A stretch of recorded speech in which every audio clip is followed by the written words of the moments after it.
मधुबन के बाबा,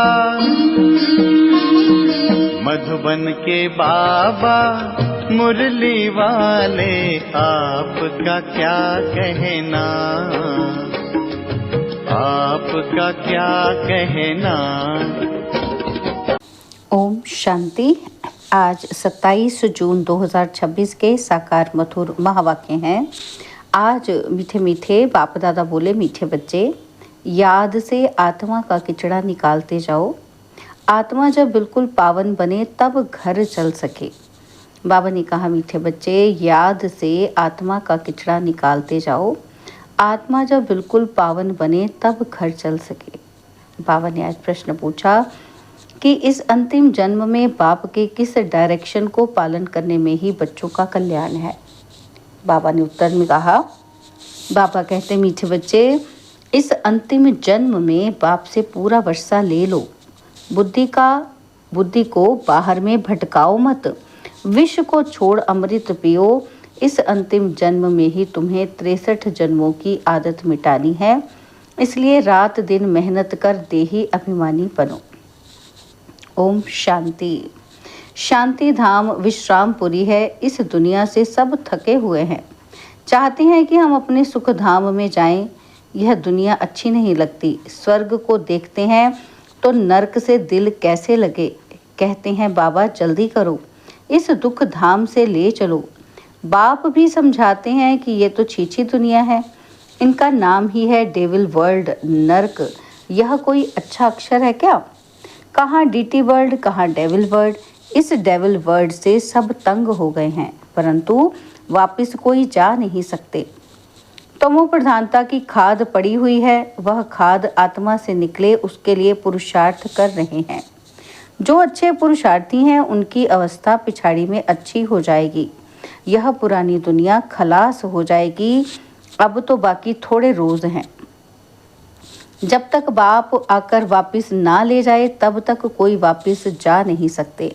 दुनिया में दुख है ना, घर में भी कोई ना कोई दुख रहता है। तुम बच्चों के दिल में है कि बाबा अब हमें दुखों से छुड़ाने आए हैं। जो अच्छे निश्चय बुद्धि हैं वह बाप की याद को कभी भूलते नहीं। उनको कहा ही जाता है, सर्व का दुख हरता बच्चे ही पहचानते हैं। अगर सब पहचान लें तो फिर इतने सब मनुष्य कहाँ आकर बैठे। ये हो ना सके, इसलिए ड्रामा में युक्ति भी ऐसी ही रची हुई है। जो श्रीमत पर चलते हैं वहीं ऊंच पद पा सकते हैं, वो तो ठीक है। सजाएं खाकर भी शांतिधाम अथवा पावन दुनिया में जाएंगे, परंतु ऊंच पद पाने के लिए तो पुरुषार्थ करना पड़े ना। दूसरा, पावन बनने बगैर पावन दुनिया में कोई जा ना सके। यह जो कहते हैं कि फलाना ज्योति ज्योत समाया वापिस गया, ये हो नहीं सकता। जो पहले पहले सृष्टि पर आए हैं लक्ष्मी नारायण, वह भी वापस जा नहीं सकते, तो कोई और कैसे जा सकते हैं। इनके भी अब 84 जन्म पूरे हुए, अब जाने के लिए तपस्या कर रहे हैं। सब पुकारते ही हैं एक बाप को, ओ गॉड फादर, ओ लिबरेटर। वह गॉड फादर है, दुख हरता सुख करता। कृष्ण आदि और किसी को थोड़े पुकारते हैं। क्रिश्चियन हो मुसलमान हो, सब ओ गॉड फादर कहकर बुलाते हैं। आत्मा बुलाती है अपने फादर को। फादर कहते तब हैं जब समझते हैं कि हम आत्मा हैं। आत्मा भी कोई चीज़ है ना, आत्मा कोई बड़ी चीज़ नहीं है। वह तो एक स्टार है और अति सूक्ष्म है। जैसे बाबा है वैसे ही आत्मा का स्वरूप है। अब तुम बाप की महिमा करते हो, वह सत्य चित्त है, ज्ञान का सागर, आनंद का सागर है।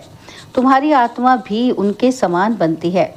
तुम्हारी बुद्धि में अब सारी सृष्टि के आदि मध्य अंत का ज्ञान आ गया है, और कोई मनुष्य मात्र में यह ज्ञान नहीं है। सारा भारत, सारी विलायत ढूंढ लो, कोई को भी पता नहीं। आत्मा 84 जन्मों का पाठ बजाती है। 84 लाख तो इम्पॉसिबल है। 84 लाख जन्मों का तो कोई वर्णन ही कर न सके।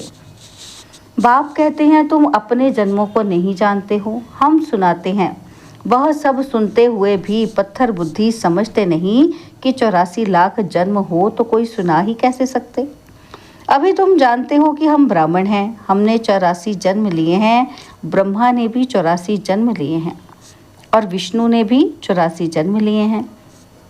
ब्रह्मा सो विष्णु, विष्णु सो ब्रह्मा। लक्ष्मी नारायण ही 84 जन्म ले, फिर ब्रह्मा सरस्वती बनते हैं। यह भी समझने की बात है ना। बाप कहते हैं हर 5000 वर्ष बाद आकर समझाता हूँ। 5000 वर्ष का चक्र है। अभी तुमने वर्णों का राज भी समझा है, हमसों का अर्थ भी समझा है। हम आत्मा सो देवता बनते हैं, फिर हम सो क्षत्रिय, हम सो वैश्य शूद्र बनते हैं। इतने इतने जन्म लेते हैं, फिर हम सो ब्राह्मण बनते हैं। ब्राह्मणों का ये एक जन्म है, ये है ही तुम्हारा हीरे जैसा जन्म। बाप कहते हैं ये तुम्हारा उत्तम शरीर है, इससे तुम स्वर्ग का वर्षा पा सकते हो। इसलिए अब और कोई तरफ भटको मत, ज्ञान अमृत पियो। समझ में भी आता है कि बरोबर 84 जन्म लेते हैं। तुम पहले सतयुग में सतो प्रधान थे, फिर सतो बने, फिर चांदी की खाद पड़ी, एकदम पूरा हिसाब बताते हैं। अब गवर्नमेंट भी कहती है सोने में खाद मिलाओ, 14 कैरेट सोना पहनो। सोने में खाद डालना यह भारतवासी अपशगुन समझते हैं। शादी कराते हैं तो एकदम सच्चा सोना पहनते हैं। सोने पर भी भारतवासियों का बहुत प्यार है। क्यों? भारत की बात मत पूछो। सतयुग में तो सोने के महल थे, सोने की ईंटें थी। जैसे यहाँ ईंटों की ढेरी लगी रहती है, वहाँ सोने चांदी की ढेरी रहती है। माया मच्छंदर का खेल दिखाते हैं। उसने सोने की ईंटें देखी, सोचा ले जाता हूँ। नीचे उतरा तो देखा तो कुछ भी नहीं है। कुछ न कुछ बात लगती है। बच्चियां समझती हैं अभी हम फिर से स्वर्ग में जाते हैं। फिर अगर पति आदि तंग करते हैं तो बेचारी अंदर में रोती हैं कि कब हम सुखधाम में जाएंगे। बाबा अब जल्दी करो। बाप कहते हैं बच्चे जल्दी कैसे करूं? पहले तुम योग बल से अपना किचड़ा तो निकालो, योग की यात्रा पर रहो। बाप धीरज देते हैं, पुकारते भी हो कि हे पतित पावन आओ, और गाते भी हैं कि सर्व का सदगति दाता एक। यहाँ की ही बात है। अकासुर बकासुर ये सब बातें इस संगम समय की हैं। यह है ही आसुरी दुनिया। तो बाप समझाते हैं मैं कल्प कल्प संगम पर आता हूँ, जब सारा झाड़ जड़ जड़ी भूत अवस्था को पाता है। तुम जानते हो सतयुग में हर चीज सतो प्रधान होती है, और यहाँ इतने पंछी जानवर आदि हैं, ये सब इतने वहाँ नहीं होंगे। बड़े आदमियों के पास अच्छी सफाई रहती है, उन्हों के रहने का स्थान फर्नीचर आदि बहुत अच्छा होता है। तुम भी इतने ऊंच देवताएं बनते हो, वहाँ ऐसी कोई छीछी चीज रह न सके। यहाँ तो मच्छर आदि अनेक प्रकार की बीमारियाँ, कितनी गंदगी रहती है। गाँवों में इतना गंद नहीं रहता, बड़े बड़े शहरों में बहुत गंदगी रहती है, क्योंकि बहुत मनुष्य हो गए हैं, रहने की जगह ही नहीं है। तुम सारे विश्व के मालिक बनते हो।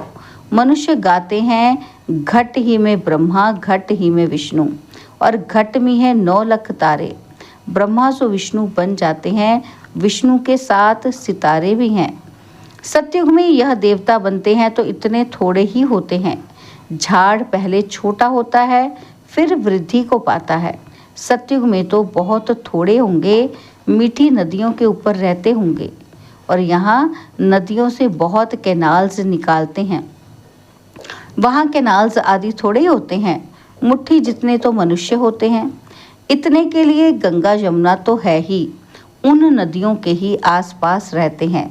5 तत्व भी देवताओं के गुलाम बन जाते हैं। कभी भी बेकायदे बरसात नहीं पड़ती, और कभी नदी उछल नहीं खाती। नाम ही है स्वर्ग, तो फिर क्या? अब कहते हैं स्वर्ग की आयु इतने लाख वर्ष है। अच्छा भला वहाँ कौन राज्य करते थे ये तो बताओ। कितने गपोड़े लगाते रहते हैं।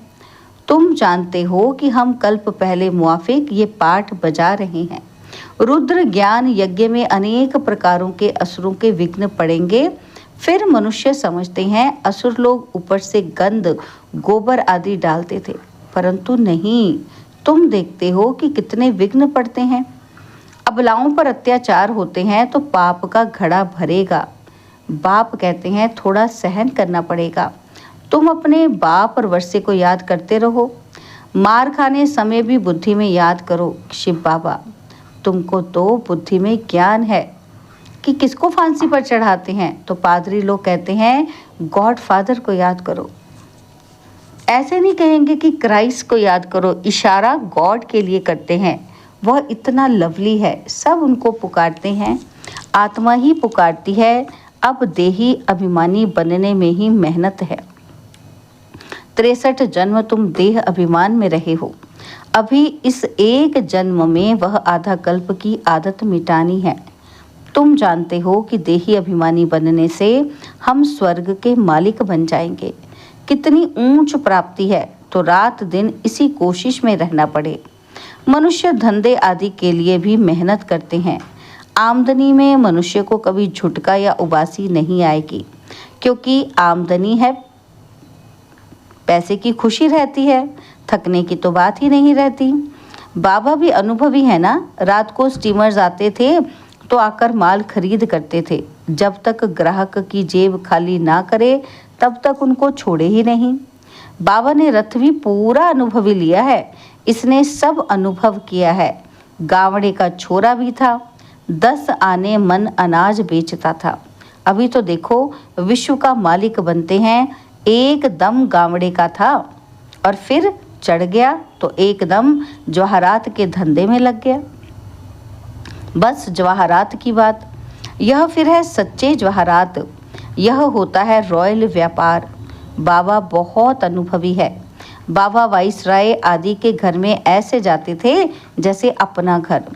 इनको फिर कहा जाता है अविनाशी ज्ञान रत्न।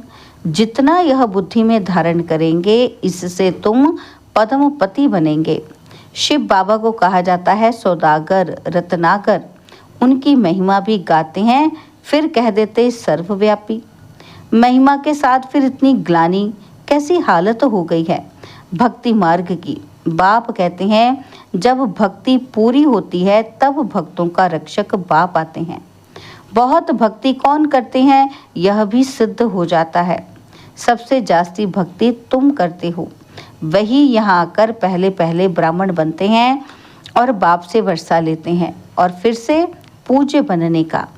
रावण ने पुजारी बनाया है, बाप पूज्य बनाते हैं। यह है भगवानुवाच। भगवान एक है, 2-3 भगवान होते नहीं। गीता भगवान की गाई हुई है, शिव भगवानुवाच के बदले श्री कृष्ण का नाम डाल दिया है, तो कितना फर्क हो गया। ड्रामा अनुसार फिर भी गीता का नाम ऐसे बदलना ही है। फिर बुलाते हैं कि हे पतित पावन आओ। बाप पावन बनाते हैं, रावण पतित बनाते हैं। तो समझने की कितनी बुद्धि चाहिए। श्रीमत श्रेष्ठ ते श्रेष्ठ मत है ही एक बाप की। यह लक्ष्मी नारायण स्वर्ग के मालिक बाप की मत से ही बने हैं। अच्छा, मीठे मीठे सिकिलदे बच्चों प्रति माता पिता बाप दादा का याद प्यार और गुड मॉर्निंग। रूहानी बाप की रूहानी बच्चों को नमस्ते। हम रूहानी बच्चों की रूहानी बाप दादाजी को दिलवा जान सिकवा प्रेम से नमस्ते। ओम शांति। प्यारे बाबा, मीठे बाबा, मेरे बाबा, शुक्रिया बाबा, शुक्रिया बाबा, शुक्रिया। धारणा के लिए मुख्य सार है।